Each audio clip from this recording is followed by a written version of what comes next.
इज्जत, प्रेम और सम्मान की कलयुगी कहानी है दोस्तों, पूरा सुनकर जाना।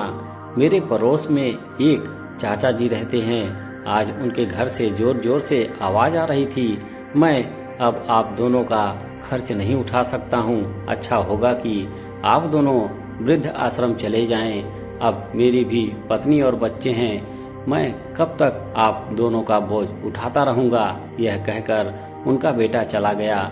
मुझे वो दिन आज भी याद है जब उन्हें अपने बेटे को इंजीनियरिंग कॉलेज में एडमिशन करवाना था, लेकिन उनके पास उतने पैसे नहीं थे, तो उन्होंने अपने घर के कागज को गिरवी रखकर बेटा का इंजीनियरिंग कॉलेज में एडमिशन कराया। बेटे के पढ़ाई में इन पर काफ़ी कर्ज हो गया था।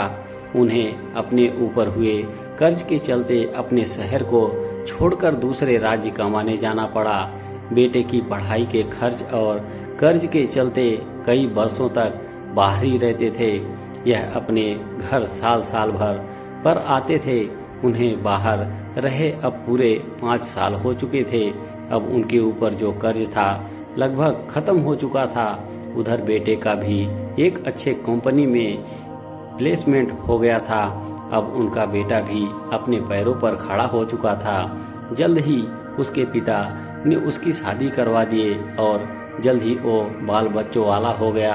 एक दिन अचानक मनोज को अपने पिताजी के कंपनी से फोन आता है कि आपके पिताजी की तबीयत खराब है, आप यहाँ आकर इन्हें ले जाइए। मनोज उसी दिन उन्हें लेने बेंगलोर निकल जाता है और उन्हें अपने साथ ले आया। और कंपनी के मालिक ने कहा, अब हम इन्हें अपने कंपनी में नहीं रख पाएंगे क्योंकि इनका उम्र 65 काफ़ी हो चुका है।